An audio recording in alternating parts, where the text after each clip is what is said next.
Well, you are aware, but allow me to remind you that this event takes place within the frame of the European Sustainable Development Week. More precisely, today is the World Environment Day. For this reason, we've been very careful to abide by sustainable guidelines while organizing this convention. For example, we have included our territorial cooperation project events to maximize sustainability and minimize travel impact and costs.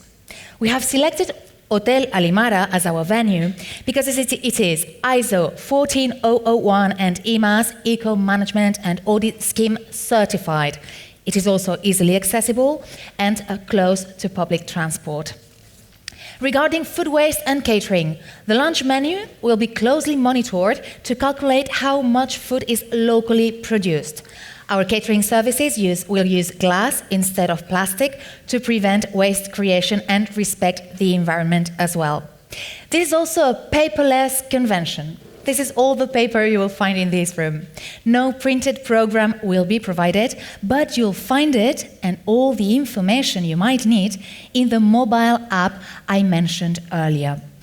This app is free of charge and provides iPhone, iPad, and Android users with continual up-to-date access to the schedule.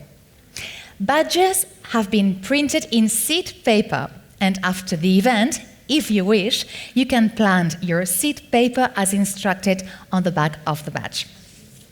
These are only some of the measures we've taken to make sure that we were consistent with the topic of this convention. Let's go back to track. It is now time to welcome our keynote speaker. Dr. Xavier Font Aulet is Professor of Sustainability Marketing at the University of Surrey. He researches and develops methods of sustainable tourism production and consumption.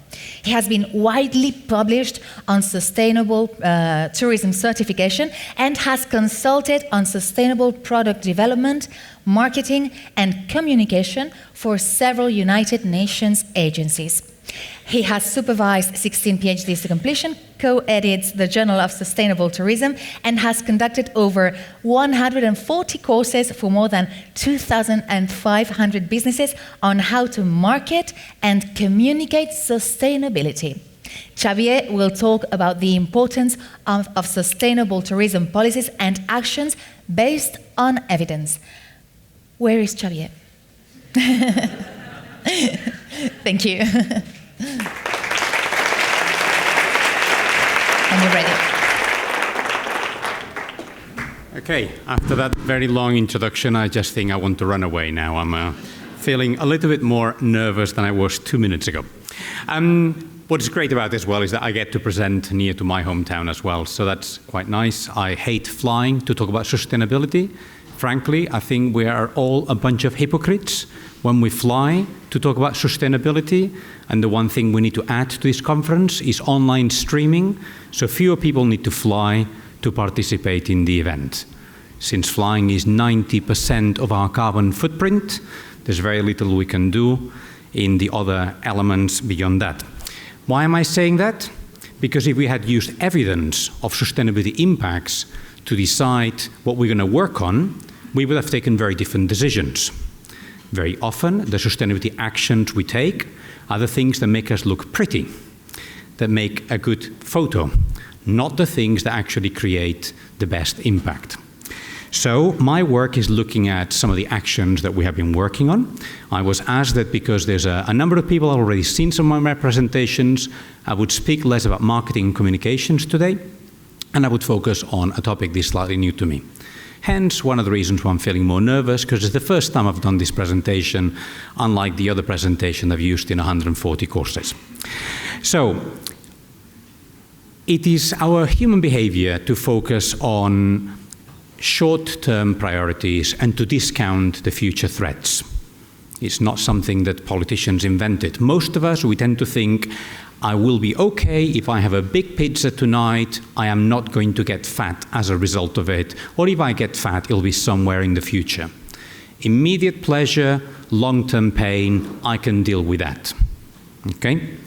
And the result of that is that psychologists talk about this in the context of something called moral disengagement. Okay? Moral disengagement is all the methods that we can use for us to continue doing what we enjoy doing and displace responsibility or ignore responsibility elsewhere. So we justify the choices of what we make. We label our behavior in an euphemistic way so it doesn't sound so bad. We compare ourselves with somebody who is worse than us, and we say, I know I fly once per month, but I know somebody that flies twice per month, so I'm not as bad. Okay? We displace and diffuse our responsibility. It's always somebody else's fault. Right?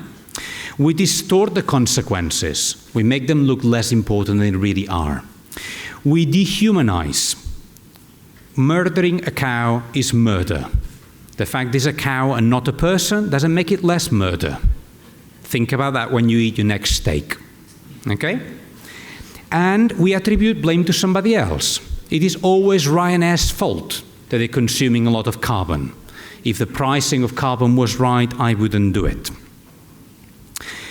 The result of that is reflecting something we call reactance. Reactance theory, again, according to psychologists, is the process that we all follow when there is something that is limited.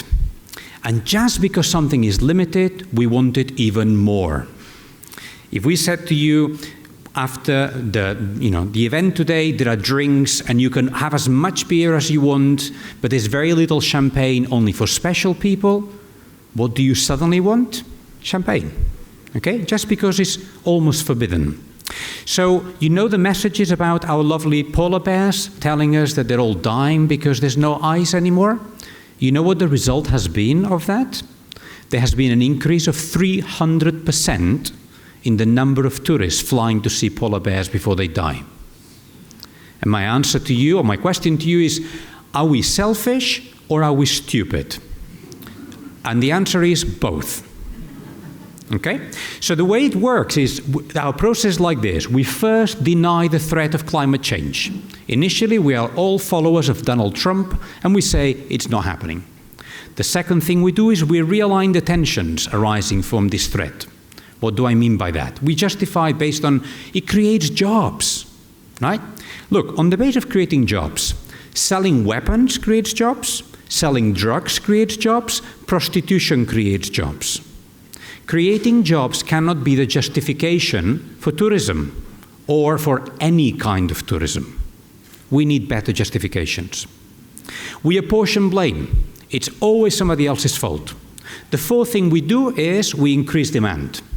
And the fifth thing we do, when the polar bear is dead, we say, polar bears weren't very nice anyway, let's go and see penguins. So, the result, as a company, you legitimize your behavior, so you can sleep well at night, and your consumers can continue buying without feeling bad. We have a lovely logo that says that my city is sustainable, whether we believe in that logo or not, whether the logo has any value or not. The logo makes you feel like everything is just fine, we can keep growing. How many of you have used the word, I am sustainable, whenever possible? Okay? Let's imagine for a second, you are not at a conference, you are all guests at my wedding, and the bride is coming, dum dum dum dum, and when she gets here, I have to tell her our wedding vows. The wedding vows are the words that will convince her she should marry me, I'm a nice guy. Imagine the most creative thing I can think of is, darling, I will be a good husband whenever possible. How many of you girls would be convinced? How many of you guys would be convinced? No chance. That is the quality of our persuasive messages right now. The companies have analyzed that do good things for sustainability. Typically, in this case, it was small eco-tourism firms in rural locations. We compared their practices, audited, checked, with what they communicated. And they chose to under-communicate by 70%. I have no idea what happened with my transparencies. The title is not supposed to be there. It's supposed to be higher up, but never mind. I'll just read it for you. 70% of the things that you do to be sustainable, you never communicate. Why? Because you think that your tourists will not care. What we find with the big companies is quite the opposite. In the audits I managed to do, we found that at least 25% of the things that they say on their websites are not happening. Okay? We've also found that when we find consumers that have goodwill and they want to buy green products, there is always a company that is ready to take advantage and do the opposite, to take your money and from your goodwill and use it for wrong. Never, ever consider it's okay to travel to an orphanage for volunteer tourism or any other form of tourism. Okay? I'll just give you one statistic that will horrify you. 95% of all children in orphanages in Cambodia are not orphans. They have been taken from their parents and put in an orphanage because volunteer tourists are willing to pay a lot of money to take Instagram selfies with those orphans and pretend that for 2 weeks you can teach them English. What those children need is a parent. And they have one. It's just that there is a business case for removing them from their parents. A lot of the information that we see is not relevant. What do I mean by that? I spent some time analyzing the 50 largest hotel groups in the world for their corporate social responsibility policies and practices. To start with, we only found that 18 out of the 50 had CSR reports. And then we analyzed them to compare the quality of the reports. And what we found is that a large number of them, especially the ones on the bottom left-hand side, published in their reports whatever the hell they wanted. Essentially, they publish information about water, waste, and energy without considering if that is what stakeholders really think that you should do as a company to be sustainable. Very few of the hotel groups actually listened to the stakeholders and responded to the stakeholder requirements on what we should do. If we followed evidence, and in this case evidence would be following what stakeholders believe sustainability is, we would be writing very different reports indeed. As academics, you know what we are like. We tend to have a really boring life. So for another one of my pieces of work, we analyzed 1,830 sustainability messages written in websites from hotel groups and hotel providers, accommodation providers in general, that have won sustainability awards. And what we found is that the majority of the messages were explicit, passive. There was no chance of the tourist to experiencing the difference. Everything that we're doing was happening behind the scenes and the tourists could not participate. And it was going to be very difficult to persuade them. You know, we were not using persuasive language and persuasive messages. We were communicating sustainability practices that would not affect the tourist experience in a negative way or in a positive way. Surely we want sustainability practices that affect positively the experience of tourists. Sustainability needs to be experienced. People go on holiday to be the protagonists of their holiday, not the spectators of their holiday. So why is all this happening, and why am I telling you about this? I genuinely believe that organizations find it very, very difficult to learn and very difficult to change. As individuals, we find learning and change hard. As organizations, we are the combination of many people, and it requires most of us to agree at the same time that we need to change. Let me give you some data that may or may not worry you. The UNWTO is about to publish in 2 weeks' time a report analyzing 101 national tourism policies and strategies. In these 101, all 101 mention sustainable tourism as being really important and a priority. I was really glad that Octavio was so open about this and saying there's a lot of rhetoric. Here's some of the data behind the rhetoric. 55% have more than one paragraph. 100% mention it as really, really important. But only 55% of them have more than one paragraph. Remember, these tend to be documents of 30, 50, 100 pages. Right? Very few have data.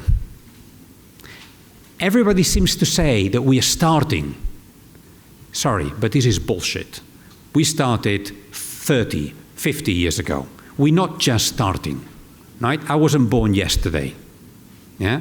We keep justifying these to get more and more EU money to redo the same project again that we did 5 years ago already.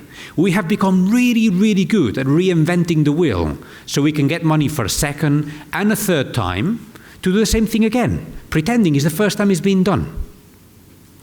Right? So what we have is sustainable NGOs running unsustainable projects. 2% of the national strategies make reference to policy instruments that relate to more than 2 of the Sustainable Development Goals. Remember, we've gone from 100% saying this is important and is a priority to 2% mentioning actual instruments. And then what we find is that all the instruments that we show are voluntary. There is no interest in creating the instruments compulsory. So when we said that this is one of the key priorities today, what did we actually mean? You may be forgiven for thinking that the private sector is going to be much better. Sorry. Okay.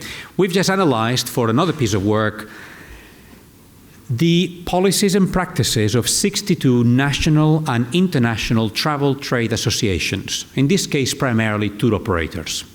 And what we tried to look at here was to which extent these tour operators were asking the members to act sustainably. We focused particularly on animal welfare. Why? Because it's very easy for a tour operator association to tell their members, reduce your energy costs. It's going to save you money.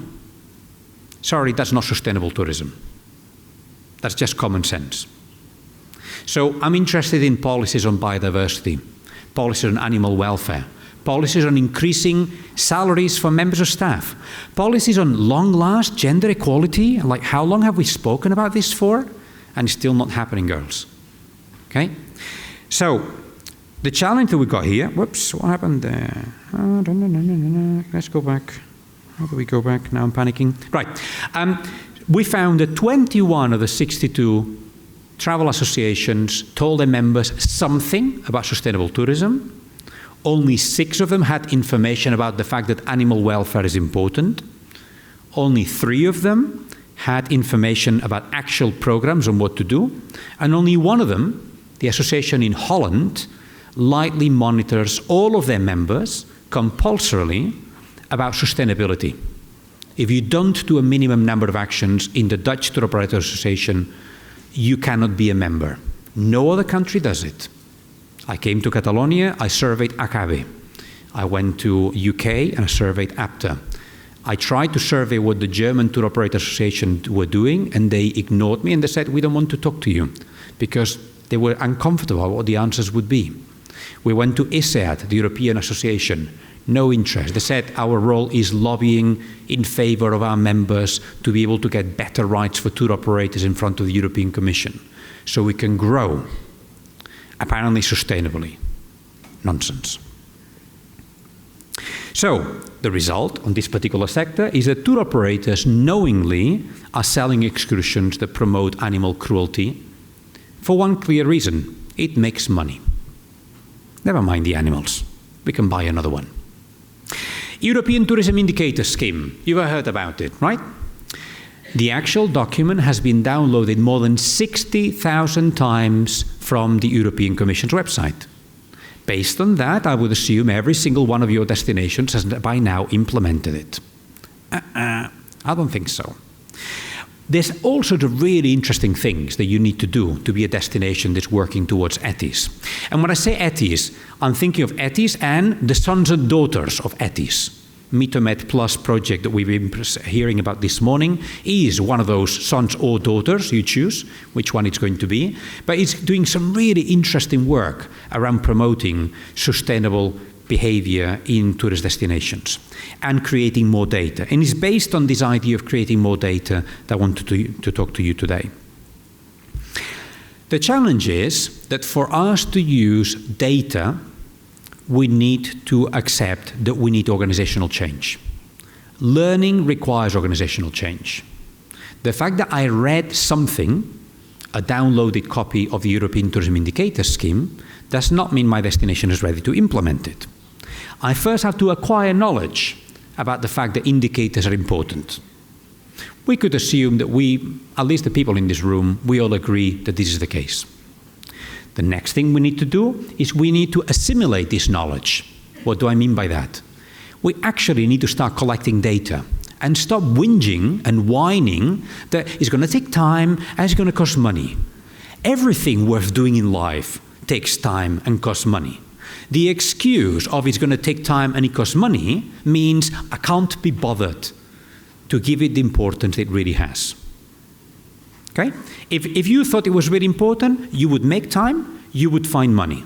Because every one of your destinations has data about a number of tourists and expenditure per day per person.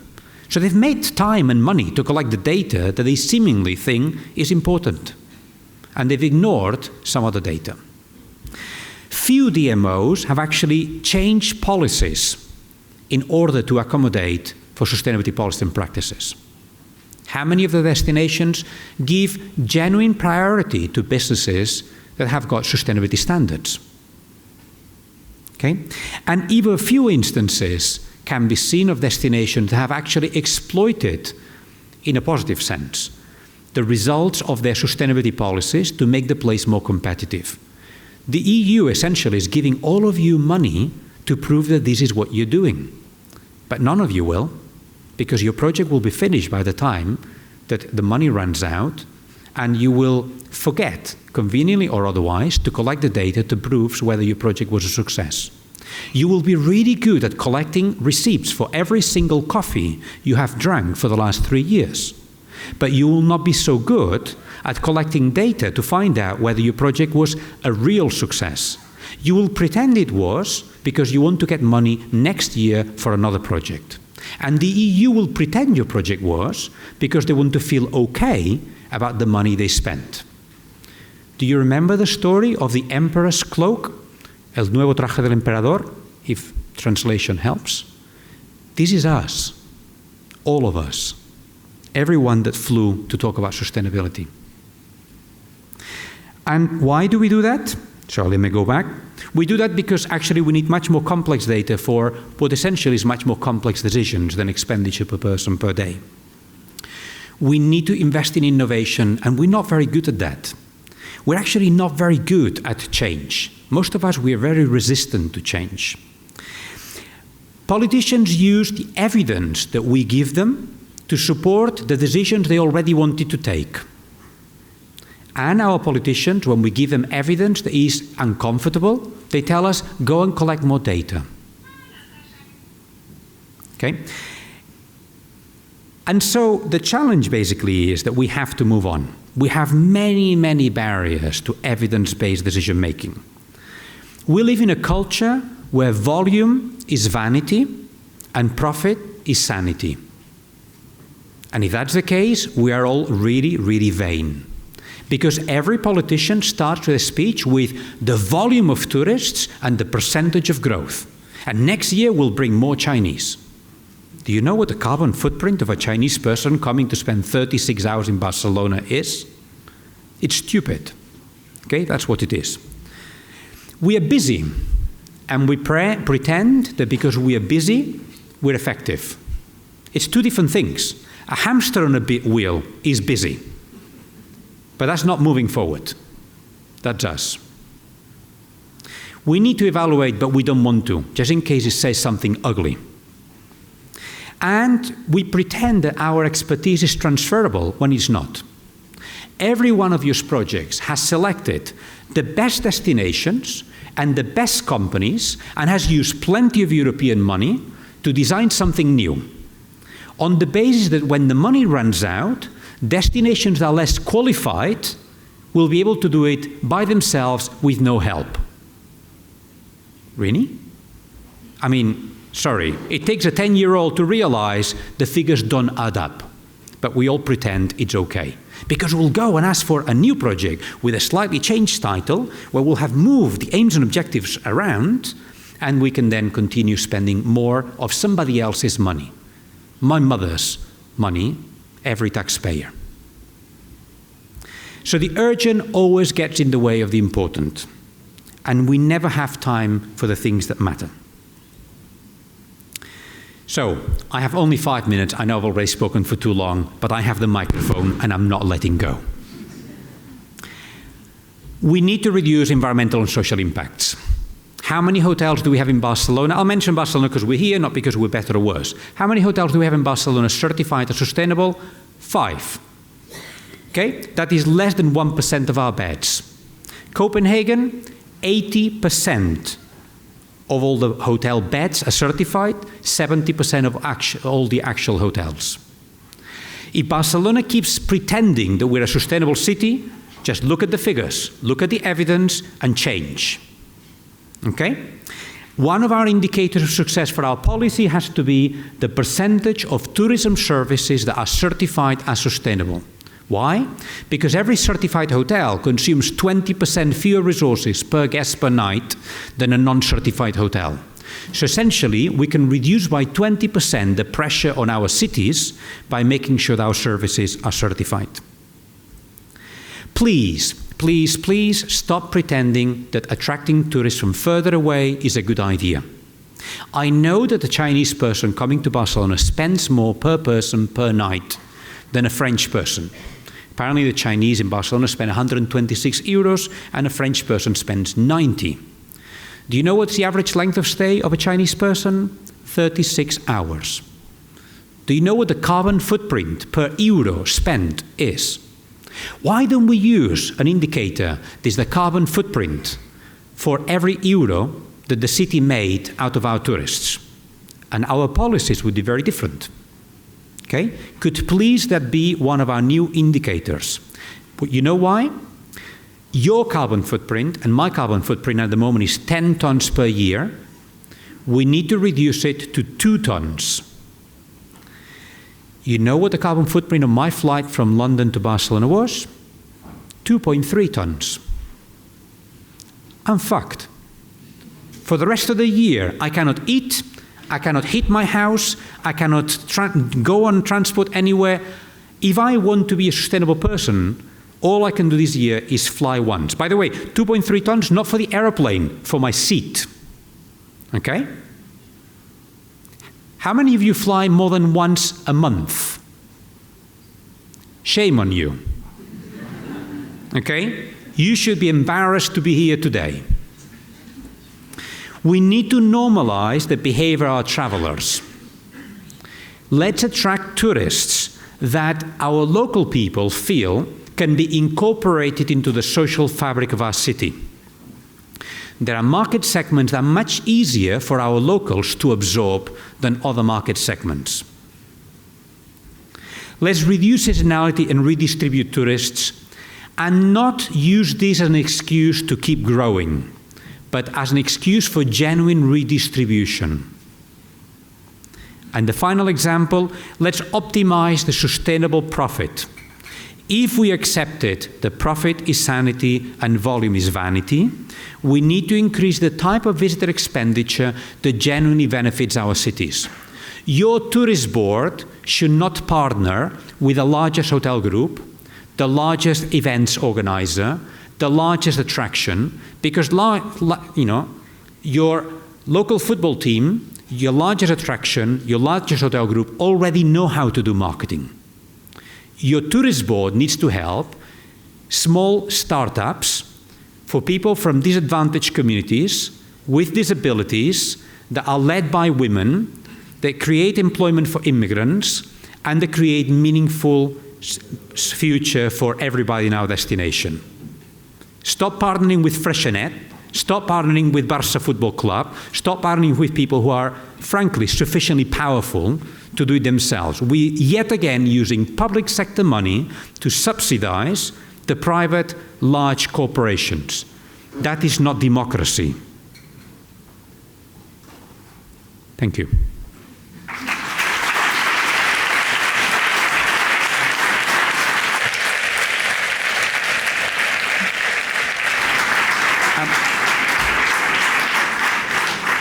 it's probably a good idea to not have questions, right? And I'm going to be here for the next 36 hours, and I'm available for conversations at coffee time. Thank you. Thank you, Xavier.